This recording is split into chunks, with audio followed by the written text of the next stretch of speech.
안녕하세요, 토무룩입니다. 제가 지금 목감기가 좀 심하게 걸려서 영상을 좀 건너뛸까 이 생각도 좀 들었는데, 그래도 이런 거 가지고 건너뛰면 채널이 너무 안 클 것 같아서 전기차 하면 대표 브랜드는 역시 테슬라잖아요. 모델 3가 최근에 이제 출시가 되어서 많은 분들의 사랑을 받고 있는 것으로 알고 있는데요. 그래도 테슬라의 그 대표 모델 하면 모델 S를 뽑을 수가 있잖아요. 제가 이 모델 S는 제가 시승을 한 적이 있습니다. 그래서 이번 영상을 통해서 그때 제가 느꼈던 그 시승 소감을 한번 좀 얘기해 드려 보려고 합니다. 먼저 차량의 디자인을 살펴보자면, 솔직히 개인적으로는 이 차량이 굉장한 디자인을 가졌다고 생각을 하진 않습니다. 약간 좀 무난해요, 솔직히. 하지만 어쨌든 차량의 스포츠한 성능을 어느 정도는 반영해서 매끈한 라인과 그리고 날렵한 헤드램프 등 스포츠 세단에 적합한 디자인을 갖췄다고 생각을 합니다. 좀 더 화려했으면 더 좋았을 것 같다는 거는 제 생각이고요. 헤드램프 같은 경우에는 간결하고 부드러운 곡선을 사용했음에도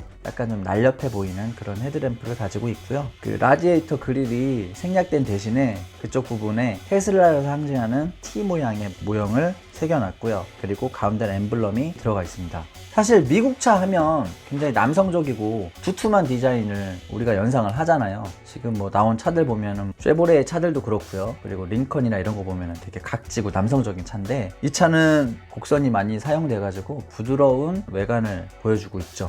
미국적인 어떤 느낌에서 벗어났다는 점에서 저는 개인적으로 높은 점수를 주고 싶습니다. 그들의 나름대로의 고정관념의 벽을 깨트린 것 같아서 괜찮은 점수를 주고 싶고요. 측면부는 A7 그리고 우리나라의 그 스팅어, 그런 차들이 보여주고 있는 패스트백 형태의 디자인을 가지고 있습니다. 라인 흐름만 보면은 4도 쿠페로 봐도 무방할 것 같아요. 그리고 뒤쪽에서 트렁크를 이렇게 열게 되면은 트렁크가 A7처럼 유리까지 같이 열립니다. 그래서 되게 개방감이 좋고요. 물건을 적재하기도 굉장히 편할 것 같아요. 그리고 전면부에 엔진룸이 없는 대신에 그쪽에 또 적재 공간이 있거든요. 그런 면에서 적재 공간적인 측면에서는 불만이 없을 것 같습니다. 도어 손잡이는 주행 중에는 이렇게 들어가요. 문을 열 때만 그게 나오거든요. 그렇기 때문에 약간이나마 주행 중에 공기 저항은 줄어들게 되어 있습니다.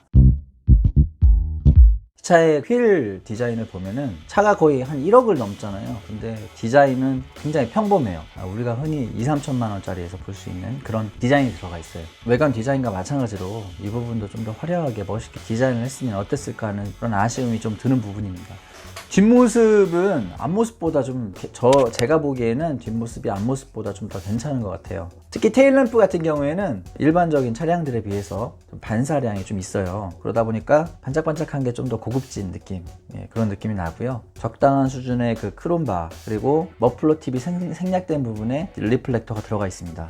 제가 보기엔 좀 더 커 보이는 디자인 같아요. 앞에보다는 뒤쪽이 좀 차체가 좀 급이 있어 보입니다. 전기 충전 포트는 왼쪽 테일램프 그 앞쪽 부분에 열리는 도어가 있거든요. 그쪽에 위치합니다. 차 문을 열어보면 프레임리스 윈도우가 적용되어 있음을 알 수 있고요. 이 윈도우 개폐 버튼, 그게 이제 벤츠 것과 동일한 것이 들어가 있습니다. 실내 인테리어는 굉장히 심플합니다. 버튼 이런 게 거의 없어요. 거의 없는 게 아니라 아예 없는 것 같습니다. 센터 페시아에는 커다란 디스플레이가 하나 세로로 딱 박혀 있는데요. 여기에서는 항상 주행 시에 그 후방의 교통 상황을 모니터에 항상 이렇게 보여주고 있고요. 미러를 보지 않아도 후방 상황을 모니터를 통해서 확인을 할 수가 있습니다. 공조 기능과 인포테인먼트 기능을 모두 이 센터 페시아 모니터를 통해서 조절을 할 수가 있고요. 시트 디자인도 상당히 괜찮은 편입니다. 앉았을 때 착좌감, 그리고 자세 불편함 없고요. 좌우로 흔들리는 부분에서도 버킷 시트가 잘 잡아줍니다. 스티어링 휠 같은 경우에는 D컷 휠이 들어가 있는데, 이 D컷이 이렇게 세지가 않아서 그냥 원형으로 봐도 무방할 것 같아요.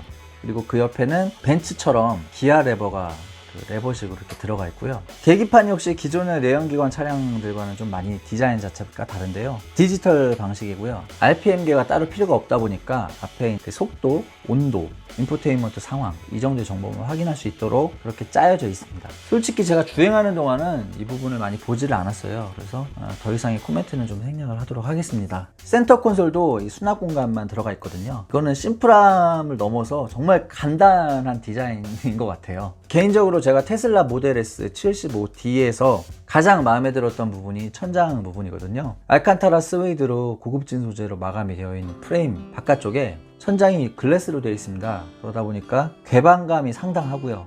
그리고 이 글래스라는 느낌에서 오는 그 고급스러운 느낌이 있어요. 언변이 모자라서 100% 전달을 못 드릴 것 같은데 상당히 만족스러웠습니다.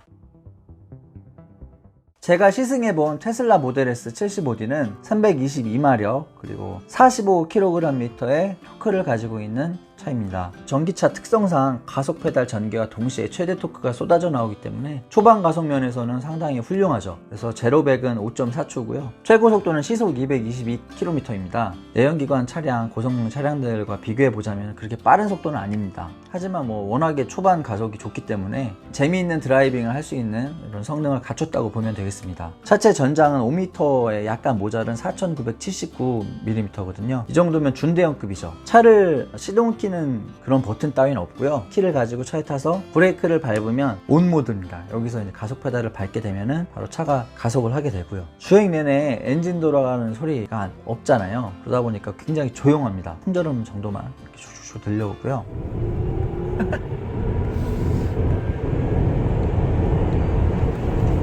와. 아직도 조용히 안 돼. 전기 모터 돌아가는 그 묘한 매력적인 소리가 있어요. 그 소리만 계속 들려옵니다. 내연기관 차량을 타시다가 이 차를 타게 되면은 굉장히 좀 독특한 느낌을 받게 될 거예요. 차가 가속되는 느낌은 굉장히 부드러운, 빨리 달리더라도 엔진음이 없기 때문에 부드럽게 나간다는 느낌이 많이 들어요. 서스펜션 같은 경우에는 전륜 서스펜션이 W25이거든요. 앞쪽에서 약간 부들부들합니다. 세팅 능력의 차이인지는 모르겠지만 이 차 같은 경우에는 고속으로 밟다 보면 약간 옛날에 우리나라 현대차에서 느낄 수 있었던 차가 좀 떠오르는 느낌 있잖아요. 그런 부분이 좀 느껴지긴 합니다. 이 부분은 서스펜션 세팅의 문제인지 기술력의 문제인지 그건 잘 모르겠지만 하여튼 저는 그런 거동을 느꼈습니다. 그러다 보니까 급하게 코너를 돌게 되면은 롤링이 좀 이렇게 많아요. 그래서 약간 좀 불안정한 느낌이 있고요. 가속 페달을 밟다가 떼게 되면은 브레이크를 밟는 듯한 느낌이 들어요. 이 부분은 가속 에너지를 전기 에너지로 바꾸기 위해서 브레이크 밟는 듯한 느낌을 들게 만들어 놨다고 하더라고요. 위에서 말씀드렸듯이 가속감은 굉장히 좋아요. 제로백이 5.4초밖에 안 되니까 쭉 밀고 나가는 느낌이 초반부터 쫙 들거든요. 이거 하나만큼은 정말 베스트다 이렇게 말씀드릴 수 있겠고요. 연료 효율 면에서도 전기차다 보니까 일반 내연기관 차에 비교하지 못할 만큼 대단한 경제성을 가지고 있다고 생각을 합니다. 다만 아까 말씀드렸던 어떤 롤링 이 부분 정도는 감수를 할 수 있을 거라고 생각을 하는데 이 전기 차량을 타시는 분들이 대부분 느끼는 단점입니다. 바로 충전 속도. 이 부분은 굉장히 불편하다고 하더라고요. 돈은 얼마 안 들지만 어디 가서 굉장히 불편하답니다. 1시간 정도 충전 시간을 가져가야 되기 때문에 이 부분에 대해서는 정말 불편하다고 하더라고요. 테슬라나 전기차를 사시는 분들이라면 이런 단점은 분명히 각오를 하고 사셔야 될 것 같아요. 사실 좀 더 제가 이 차를 느껴보고 싶은데 충분하지는 못했어요. 아무래도 이제 개인 차다 보니까 제가 계속 탈 수는 없는 부분이니까요. 그러다 보니까 부족한 부분도 있을 것 같아요. 이 부분에 대해서는 혹시 또 기회가 생긴다면 추가로 시승을 해보고 별도로 또 영상을 만들도록 하겠습니다. 제가 이번 영상에서 드릴 말씀 다 드린 것 같고요. 구독과 좋아요 좀 많이 좀 부탁 좀 드리겠습니다. 감사합니다.